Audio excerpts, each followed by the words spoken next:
সভাপতি সাধারণ সম্পাদক সহ আমাদের জাতীয় ক্রীড়া পরিষদের কর্মকর্তাবৃন্দ রয়েছে। আজকে আসলে যে বিষয়টি আপনার সামনে ইতিমধ্যে আপনারা দেখেছেন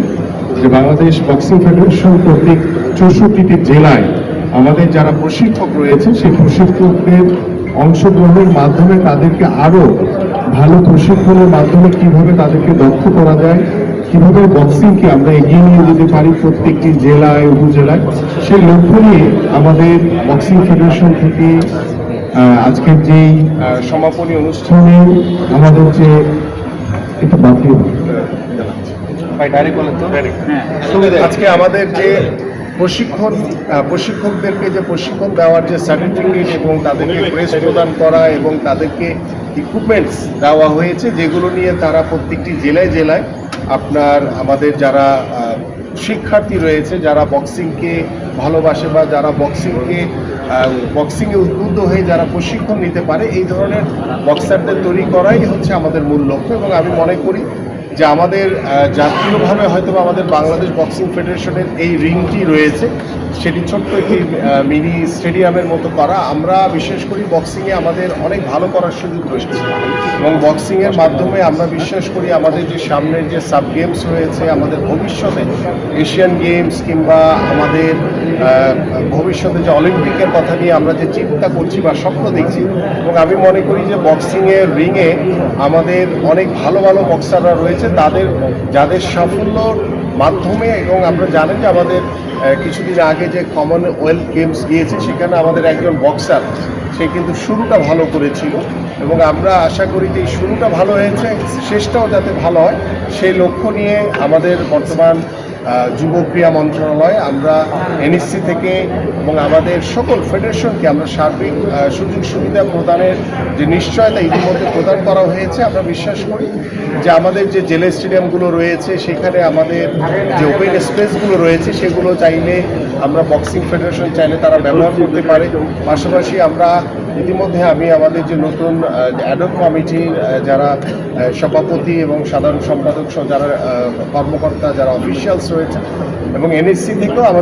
থেকেও সার্বিক সহযোগিতা থাকবে যে আমরা বিভাগীয় পর্যায়ে এই ধরনের বক্সিং রিং তৈরি করা যায় কিনা, যার মাধ্যমে বক্সারদেরকে আরও উদ্বুদ্ধ করা যায়, বক্সিংয়ে যাতে আরও আমাদের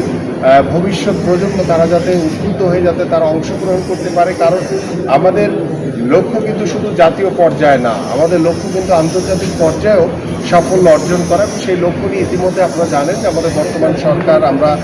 কাজ শুরু করেছি, এবং আমরা সকল ফেডারেশনকে সুযোগ সুবিধা দিয়ে এবং আমাদের যে প্রত্যেকটি জেলা ক্রীড়া সংস্থা রয়েছে, জেলা স্টেডিয়াম রয়েছে এবং আমাদের যে স্থাপনাগুলো রয়েছে ক্রীড়া কমপ্লেক্স, সবগুলোতেই আমরা চাই যে যেই ফেডারেশনগুলো রয়েছে তারা নিজ ফেডারেশনগুলো তাদের সুযোগ সুবিধাগুলো বুঝে নেয় এবং তাদের কী সহযোগিতা দরকার সেটা আমাদের বর্তমান সরকার আমরা সর্বাত্মকভাবে করার জন্য প্রস্তুত রয়েছি। একটা প্রশ্ন সেটা হচ্ছে, সেটি বলছি সেটি একদমই প্রাথমিক পর্যায়ে,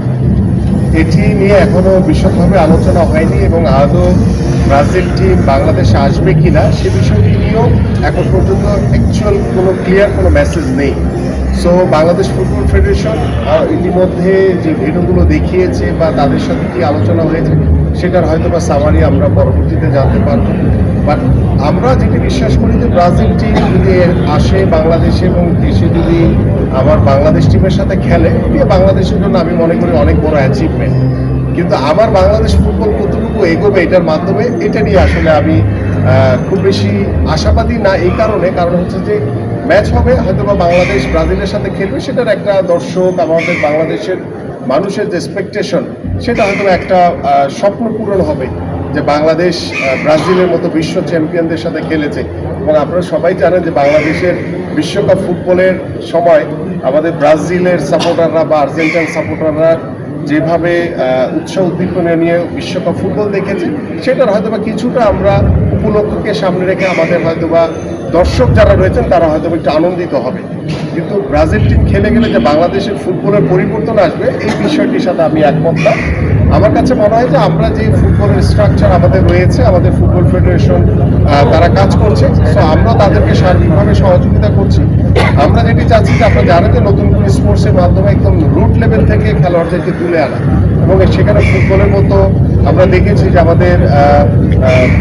কিশোর কিশোরীরা যেভাবে নতুন করে স্পোর্টসের যে ফাইনাল ম্যাচগুলো হয়েছে তারা কিভাবে খেলেছে, এবং অনেক প্রতিভাবান খেলোয়াড় বের হয়েছে, এবং তাদেরকে আমরা বিকেএসপিতে ট্রেনিং করি এবং স্থায়ীভাবে বিকেএসপিতে তাদেরকে ভর্তি করিয়ে আমরা তাদের পড়াশোনা খেলাধুলার দায়িত্ব আমরা ইনশাল্লাহ গ্রহণ করব। আমরা এইভাবে তৃণমূল থেকে ব্যাকআপ খেলোয়াড় তৈরি করে আমরা আশা করি যে আস্তে আস্তে করে আগামী 5 বছর কিংবা 10 বছর পরে আমাদের ফুটবলের প্রতি বাংলাদেশের মানুষের যে ভালোবাসা রয়েছে, যে আন্তরিকতা রয়েছে, যে উৎসাহ উদ্দীপনা রয়েছে, সেই উৎসাহ উদ্দীপনাকে আমরা যাতে প্রপার ওয়েতে কাজ করতে পারি সেই লক্ষ্য নিয়ে ইতিমধ্যে আমরা বর্তমান সরকার কাজ শুরু করেছি। আমার একটা প্রশ্ন আছে, সেটা হচ্ছে ভাইয়া, ব্রাজিল আসতেছে, মানে কালকেও বাফুকে বলছে যে আমরা ইতিবাচক আছি, যদি এই ক্ষেত্রে তারা বলছে যে স্পন্সরশিপ এবং যদি সরকারের কাছে সহযোগিতা চায়, তারা সরকারের কাছে সহযোগিতা চাবে, মানে আপনারা কি সহযোগিতা করতে দেখেন, বিষয়টি নিয়ে আমি বলেছি একদমই প্রাথমিক পর্যায়ে রয়েছে। আমার বাংলাদেশ ফুটবল ফেডারেশনের যে সভাপতি তাবিদ আওয়ালের সাথে কথা হয়েছে, আমরা ওই প্রাথমিক আলোচনাটুকুই করেছি, মানে এখানে কতটুকু ব্যয় ভার বহন করতে হবে, আনুষঙ্গিক যে বিষয়গুলো রয়েছে সেগুলো নিয়ে এখনো খোলামেলা কোনো ডিসকাশন হয়নি। তো ডিসকাশন না হওয়ার আগে এই মুহূর্তে কিছু বলা যাচ্ছে না, ডিসকাশন হলে দেন আমরা চেষ্টা করব কীভাবে এটাকে যাতে বাস্তবায়ন করা যায়। আমিনুল ভাই, একটা বিষয় ছিল, আমিনুল ভাই, যে এশিয়ান গেমসে মানে অন্য প্রসঙ্গে যাচ্ছে, এশিয়ান গেমসে আমরা দেখছি কয়েকজন সাধারণ সম্পাদক আসলে কোচ হিসেবে যাচ্ছে, যেটা আসলে মানে কতটুকু নৈতিকতা পরিপন্থী কিনা, মানে দেখেন, আপনারা নিশ্চয়ই আমার কথা শুনেছেন, আমি যারা সাধারণ সম্পাদক হিসেবে নিজেদেরকে ইতিমধ্যে কমিটিতে আছেন এবং তারা নিজেরাই কোচ হিসেবে যাচ্ছেন, এবং তাদেরকে কিন্তু আমি ওয়ার্নিং দিয়েছি, সতর্ক করেছি যে ভবিষ্যতে আমরা এই ধরনের কোনো সুযোগ আপনাদেরকে দিব না। যেহেতু এশিয়ান গেমসের মতো জায়গা, যেহেতু এখানে অ্যাক্রেডিটেশন কার্ডের একটি বিষয় রয়েছে, তো যেহেতু তারা দিয়ে ফেলেছে, এবং আমার ইতিমধ্যে আমি বলেছি যে একটি বোধহয় পরিবর্তনের কথা বলেছি, যেটি হচ্ছে ব্যাডমিন্টনের কথা বলেছি। তো ব্যাডমিন্টন যেহেতু অলিম্পিক অ্যাসোসিয়েশনের এখানে আমাদের শেফা সাহেব রয়েছেন, তার সাথে ইতিমধ্যে তাকে নির্দেশনা দেওয়া হয়েছে যে ভবিষ্যতে যাতে কোনো সাধারণ সম্পাদক যাতে কোচ হিসেবে, যদিও তারা ওই খেলায় পারদর্শী, তারা আগেও কোচিং করিয়েছেন, যেহেতু বর্তমানে তিনি সাধারণ সম্পাদকের দায়িত্ব পালন করছেন, সেই ক্ষেত্রে আমরা ভবিষ্যতে এদেরকে আর এইভাবে যাওয়ার সুযোগটি আর দিব না।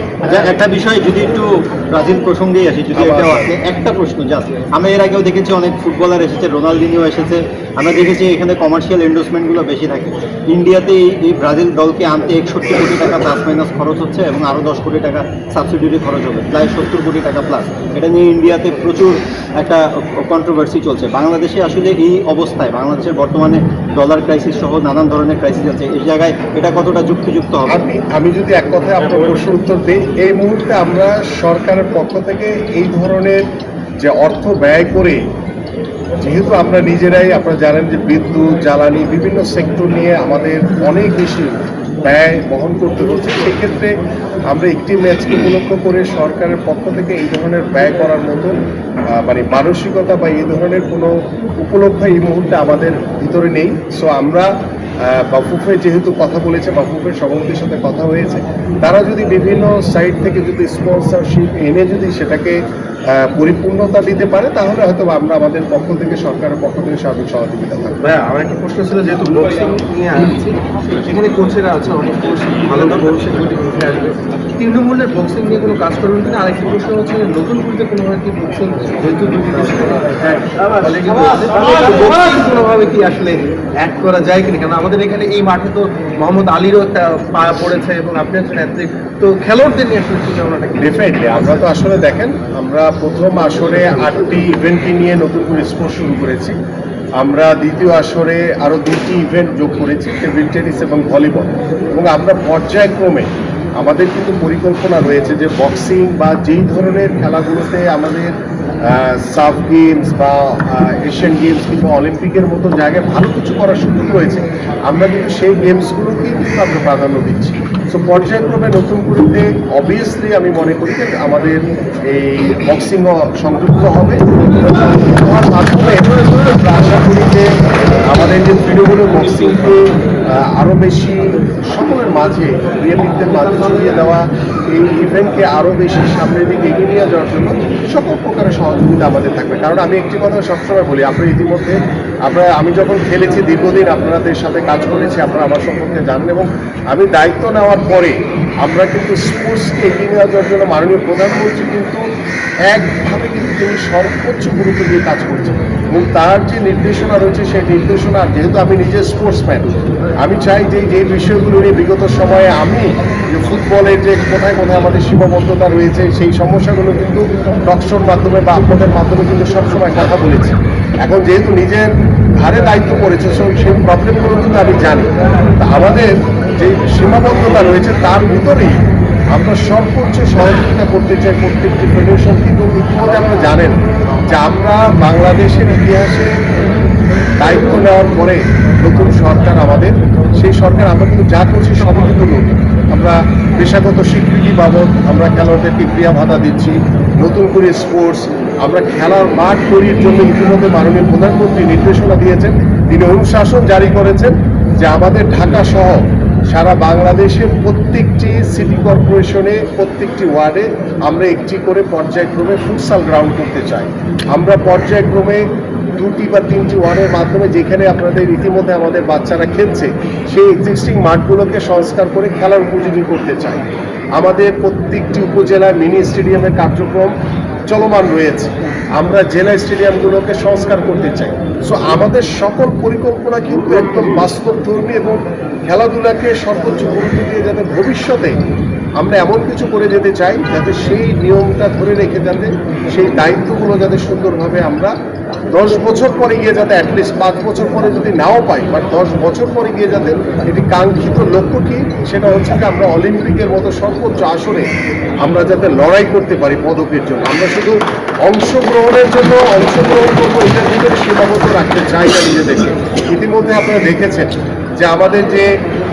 অলিম্পিকের অ্যাসোসিয়েশনের মাধ্যমে যে আমাদের যে ফেডারেশনগুলো